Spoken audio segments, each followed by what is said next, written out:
नमस्कार, स्वागत है आपका न्यूज 80 पर। मैं हूं आपके साथ राहुल राणा। उत्तर प्रदेश में योगी सरकार के खिलाफ बीजेपी नेता एक के बाद एक मोर्चा खोलते हुए नजर आ रहे हैं। पहले लोनी से विधायक नंद किशोर गुर्जर, अब मुजफ्फरनगर से बीजेपी के पूर्व केंद्रीय मंत्री संजीव बालियान भी योगी सरकार के खिलाफ मोर्चा खोलते हुए नजर आए। दरअसल संजीव बालियान मुजफ्फरनगर से शामली में व्यापारियों के धरने के बीच पहुंचे, जहां पर उन्होंने योगी सरकार की पुलिस प्रशासन पर जमकर हमला बोला, पुलिस पर फर्जी मुकदमे दर्ज कराने का आरोप लगाया। बता दें कि डॉक्टर संजीव बालियान शामली में चल रहे व्यापारियों के धरने में समर्थन देने के लिए पहुंचे थे, जिस दौरान उन्होंने योगी सरकार के सुशासन पर भी सवाल उठा दिए और किस तरह से पुलिस अपनी हठधर्मिता के चलते सुर्खियों में है, इसकी भी पोल खोलने का काम डॉक्टर संजीव बालियान ने किया। सुनिए। पैसे लेते हैं, अब नहीं लेते, देता रखने के पैसे लें। अब तुम पैसे लोगे, फिर अगला संता होगा वो पैसे लेगा, फिर उसका अगला होगा वो पैसे लेगा। हाँ जी, मैं ये जानना चाह रहा, ये पुलिस प्रशासन मेरी बात सुन रहा होगा, पत्रकार साथी सुन रहे, मीना मालिक किसने बना दिया? कौन है लोग? ये कहां से है? शामली के रहने वाले हैं क्या? तो मालिक किसने बना दिया ने? ये पुलिस प्रशासन ने मालिक बना दिया ने? इन्होंने नहीं बनाया, खालियो एडीएम मालिक है। और मेरे दुकान खाली करा जाए कोर्ट से, इनके पास एक भी कागज नहीं पाया। मुकदमा मेरे ऊपर में हो गया 25 फरवरी को। स्टे हो गया था आपको? स्टे नहीं, इसके बाद मुकदमा मेरे फेवर में हो गया जी। आप क्या कह रहे हैं? आपको बदतमीजी कर रहे हैं। सियोना ने कहा ये कागज मोड़ के तुम्हारे बताओ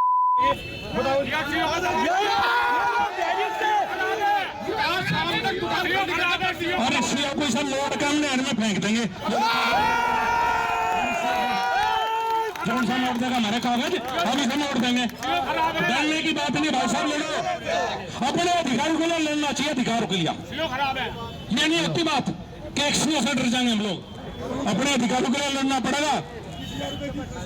किसने दी रसीद? किन दी? मंदिर जब थान बनवाए थे जी ये जो 2014 में तो वो रसीद देगा, ये रसीद मानना नहीं, इसका अगर दूसरा आ जाएगा वो फिर रसीद आ जा। और मैं तो अपनी सरकार से, माननीय मुख्यमंत्री से भी निवेदन करूंगा, संज्ञान में ले इस मामले को। मंदिर हमारा है, मंदिर जो बाहर से आए उनका मंदिर नहीं है। माननीय मुख्यमंत्री जी भी इस पर संज्ञान ले इस बात का, और मुझे उम्मीद है कि आज आपकी आवाज मुख्यमंत्री तक जरूर पहुंचेंगे और मुख्यमंत्री इसमें उचित निर्णय निश्चित रूप से लेंगे, ऐसा मुझे विश्वास है। ऐसा नहीं हो सकता कि किसी की आड़ में इस तरह का व्यापारियों का उत्पीड़न हो। व्यापारी भारतीय जनता पार्टी की रीढ़ की हड्डी है जी। जब भी थे आप, तो जब कोई और नहीं था हमारे साथ, जब भी थे आप, तो मेरा निवेदन है आपसे, आप अपनी कमेटी बना लो, मैं यहीं बैठा हूँ जी। जब तक जहां बैठा के जाओगे वहीं बैठा पाऊंगा जब आप बिल खाओगे। बात मानते हो ठीक है, नहीं बात मानते निर्णय ले लो, जो निर्णय लोगे आपके साथ में रहूंगा। शामली से हफ्ता रोक लियो, महीना रोक लियो, कपड़े लेकर आया, कपड़े गाड़ी में रखे, कोई दिक्कत नहीं है, बैठो। संजीव बालियान, संजीव बालियान बात करो, आप जाओ। आपको बता दें, उत्तर प्रदेश के जनपद शामली में शिवकुटी मंदिर की जमीन पर बनी दुकानों को लेकर व्यापारियों और नाथ संप्रदाय के साधुओं के बीच विवाद चल रहा है। इस मामले में भाजपा जिला मंत्री विवेक प्रेमी पर 11 मार्च को मुकदमा दर्ज किया गया था। मंगलवार को पुलिस ने उन्हें गिरफ्तार कर जेल भेज दिया। विवेक प्रेमी की गिरफ्तारी के बाद व्यापारियों और उनके परिजनों ने शामली के शिव चौक पर धरना दिया।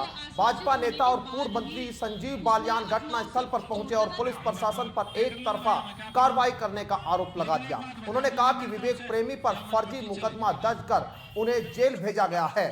बालियान ने कहा कि यह मंदिर भी व्यापारियों का है और दुकानें भी उनकी ही है। साधु संत दुकानों पर कब्जा जमीन जमाने की कोशिश कर रहे हैं। उन्होंने चेतावनी दी कि अगर प्रशासन ने व्यापारी हितों की रक्षा नहीं की तो क्षेत्र की जनता भी सड़कों पर उतर सकती है। व्यापारी मेरे पास आए थे दिल्ली, 7-8 दिन पहली बात है। मैंने प्रशासनिक अधिकारी से बात करी, एडीएम, एसएसपी, सीईओ, एसएचओ सबसे बात की। वे कोई कारण नहीं बता पाए कि क्यों व्यापारी को दुकान से उजाड़ना चाहते। व्यापारी पर स्टे था, स्टे के बावजूद प्रशासन एक तरफा कार्रवाई जो कर रहा है समझ के परे। दूसरी बात, मंदिर हमारा है, संत हमारे हैं, वे पूजनीय, हम उनके बारे में कुछ नहीं कहना चाहते। लेकिन पहले कोई और संत था, करके चले गए, पैसे लेके। अब ये आए हैं, ये पैसे लेके चले जाएंगे, फिर कोई तीसरा होगा भाई इनके कोई बाप दादा होगी तो उनकी भी जमीन, बाप दादा होगी तो शामली वालों की जमीन है। मंदिर का मालिकाना हक तो शामली वालों का ही होगा। जब जमीन यहाँ के पुरखंडी होगी तो समझ में आया नहीं। उसके बाद फर्जी मुकदमे में जिस तरह से विवेक प्रेमी को जो जिला मंत्री है भारतीय जनता पार्टी का गिरफ्तार किया गया, वो बहुत दुर्भाग्यपूर्ण है। ऐसा लगता है कि प्रशासन एक तरह से जबरदस्ती दुकानों पर कब्जा दिलाना चाहता है। इस तरह का पता नहीं, अब लोकतंत्र में यही हो सकता है। मंत्री जी धरने पे बैठे हैं, कब तक आप बैठे? देखिए अभी 5 लोगों की कमेटी बात करने के लिए प्रशासन से गई है। पहली बात तो यह है विवेक प्रेमी को गिरफ्तार करो या किसी और को करो या मुझे करो। भाई हम दुकान खाली नहीं करेंगे, हम किराएनामे पर नहीं जाएंगे। जो कोर्ट का आदेश होगा मानने का पुलिस प्रशासन को कोई अधिकार नहीं है कि संपत्ति के विवाद में पार्टी बने। आपने गिरफ्तार कर लिया, आपकी इच्छा, आपने फर्जी मुकदमा लगा दिया, आपकी इच्छा, लेकिन ना व्यापारी झुकेंगे ना हम लोग झुकेंगे। 5 लोग बात करने के लिए गए हैं। मंत्री जी आपको मुजफ्फरनगर से आना पड़ा, लोकल बॉडी है बीजेपी की, कोई यहाँ मौजूद नहीं है। मैंने जिला अध्यक्ष जी से बात की, उन्होंने सारी बात बताई है। मैंने कहा भी है भाई अध्यक्ष जी हम सबको मिलकर अगर हम कोच को ठीक समझते हैं और ये हमारे व्यापारी, हमें इनके साथ रहना चाहिए। लड़ाई कोई व्यक्ति की लड़ाई नहीं है, विवेक प्रेमी की लड़ाई नहीं है, मेरी लड़ाई नहीं है। तो बिल्कुल किनारा कर गई इस मामले में, क्या मतलब है? भाई इस बात का तो मैं भी नहीं कह सकता। क्या सरेंडर माना जाए? साधुओं के सामने सरेंडर कर गए। भाजपा की सरकार है, नंद किशोर गुज्जर पर हमला हुआ, पुलिस ने किया, अब विवेक प्रेमी को जो है इस तरीके से बर्बरता से जो है गिरफ्तार किया गया। क्या कहेंगे, कैसी सुशासन, कैसा शासन, कैसा प्रशासन? देखिए नंद किशोर जी के साथ जो व्यवहार हुआ था पुलिस को बिल्कुल उचित नहीं था, और यहाँ विवेक प्रेमी के साथ भी जिस तरह से व्यवहार हो बिल्कुल फर्जी मुकदमा में। यह आप सबको पता है, मुझे पता, मुझे को बताने की आवश्यकता नहीं। ये बिल्कुल फर्जी मुकदमा, उससे दुखी होता है, उससे दुख होता है, लेकिन लड़ाई लड़ने का स्वभाव हमारा। मुख्यमंत्री जी से बात करेंगे तो कह दिया था कि भ्रष्टाचारियों पर गलत मुकदमे, फर्जी मुकदमे दर्ज नहीं होंगे प्रदेश में, तो किस तरह की कानून व्यवस्था है जो आप खुद ही कह रहे हैं कि जो है फर्जी मुकदमा विवेक प्रेमी फर्जी मुकदमा 100% दर्ज हुआ है। फर्जी मुकदमे विवेक प्रेमी को जेल भेजा गया है। प्रशासन एक पक्षीय कार्रवाई कर रहा है, व्यापारियों के खिलाफ जबरदस्ती दुकान खुलाई करवाना चाहता है और हम उसके खिलाफ लड़ेंगे। मंत्री जी भाजपा नेता है विवेक प्रेमी, जनपद में कोई भी भाजपा नेता न धरने पाया न उसके साथ खड़ा, क्या इसमें? मैं इसके बारे में तो बता सकते हैं, मैंने तो बड़ा फर्ज समझा। क्या माना जाए प्रशासन के सामने सरेंडर कर जेल गया था, मैं जब भी उससे जेल में मिलने गया। आज वो भारतीय जनता पार्टी में जेल गया तो मैं भी मिलने जाऊंगा और मैं उसके साथ खड़ा हूं। मैं व्यापारियों के सपा सरकार में फर्जी मुकदमे का आरोप भाजपा ने लगाया था, अब भाजपा में भी आरोप लग रहे कि फर्जी मुकदमों में जेल भेजा जा रहा। आरोप नहीं है, सच्चाई है। तो क्या कहना है कि भाजपा और सपा एक ही तरह के ठगे पे चल? देखिए कोई इसे एक मुद्दे से दोनों को एक नहीं कर सकता, मुद्दे रोज होते हैं। हमारा फर्ज है लोकतंत्र में अपनी बात पहुंचाने का। हम मजबूती से अपनी बात रखेंगे, मजबूती से पुलिस और प्रशासन के साथ पहले गाय को बचा के जेल गया था बचाने के, उसमें अब व्यापारी बचाने के लिए अच्छे कोच में गया है। मेरी बधाई, शुभकामनाएं। बढ़िया कारण से गया, कोई अपना। ठीक है जी, ठीक है। बालियान की एंट्री के बाद व्यापारियों व प्रशासन के बीच लंबे समय तक बातचीत हुई।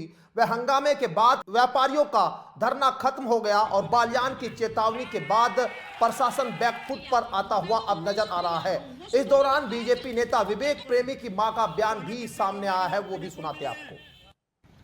व्यापारियों का धरना चल रहा था विवेक जी की गिरफ्तारी के विरोध में, तो आज वो समाप्त हुआ। क्या पूरा मामला है? आज संजीव बालियान जी के आने से जनता में एक रोष, एक उत्साह, एक पैदा हुआ और उन्होंने सबने आके मंत्री जी ने ही 5-7 प्रतिनिधि मंडल को प्रशासन से मिलने के लिए भेजा और प्रशासन से उन्होंने 2 ही मांग रखी थी कि विवेक प्रेमी के मुकदमे हटेंगे, उसका वापसी होगी और कोई भी व्यापारियों को, कोई बाबा हो या प्रशासन हो, कोई तंग नहीं करेगा। जो कानूनी प्रक्रिया है उसी के तहत करेंगे। उसके लिए प्रशासन ने मान लिया है और यहाँ के आके SDM ने अभी आके सब कुछ कहा कि हाँ ये शर्तें मंजूर है, लेकिन फिर भी अगर प्रशासन अपनी किसी बात से मुकरता है या कुछ और करने की कोशिश करता है तो अब के बाद धरना शामली जिले का होगा। पूरा देहात संजीव बालियान जी के समर्थन में, व्यापारियों के समर्थन में विवेक प्रेमी के लिए दोबारा इकट्ठा होगा। अच्छा, दुकानों के मामले को लेकर क्या बात है? मामले के रूप में कहते हैं कि कोई बाबा या कोई प्रशासन का अधिकारी आता है उनको परेशान नहीं करेगा, जिनके बना में उनके पास है उनकी बने बिल्कुल कानूनी प्रक्रिया से होगा। कोई धाराएं हटाने का कार्य भी बताया। हाँ, उस पर जो गुंडाट है और जिला बदल की है वो सारी की सारी आज शाम तक ही होने की संभावना है। अच्छा, अगर आपकी मांग जो नहीं मानी गई है फिर आप लोग क्या करोगे? उसके लिए तो फिर तैयारी होगी बहुत अच्छी, और उसके लिए अब की बार व्यापार मंडल कुछ और तरीके से तैयार है और संजीव बालियान जी किसी और मूड में है, उस बात के लिए अब शामली में चल रहा धरना प्रदर्शन तो जरूर खत्म हो गया है, लेकिन बीजेपी नेताओं के बयान व बीजेपी नेता के मंत्री की गिरफ्तारी अब चर्चा इस क्षेत्र में इसको लेकर जरूर बन गई है। सवाल उठ रहे हैं कि मामला भले ही जिले की दुकानों का हो, लेकिन बार बार पुलिस के बहाने योगी सरकार को उनके ही पार्टी के नेता अब निशाना क्यों बनाने लगे हैं। हालांकि विपक्ष के नेता इस मामले को यूपी व दिल्ली के नेताओं के बीच की कलह वजह मानते हैं, जिसका असर अब 2027 के विधानसभा चुनाव से पहले यूपी में नजर भी आने लगा है। इतना जरूर है कि ये आपसी खींचतान बीजेपी को अंदर खाने नुकसान भी जरूर पहुंचा रही है। और सवाल यह भी है कि आखिर किस के इशारे पर पुलिस काम कर रही है, जिसकी वजह से बार बार सरकार की बदनामी हो रही है। फिलहाल मेरे साथ इस खास रिपोर्ट में इतना ही, लेकिन अगर आपको यह खबर अच्छी लगे तो आप इसको शेयर करें और लाइक करें। मुझे दीजिए इजाजत, नमस्कार।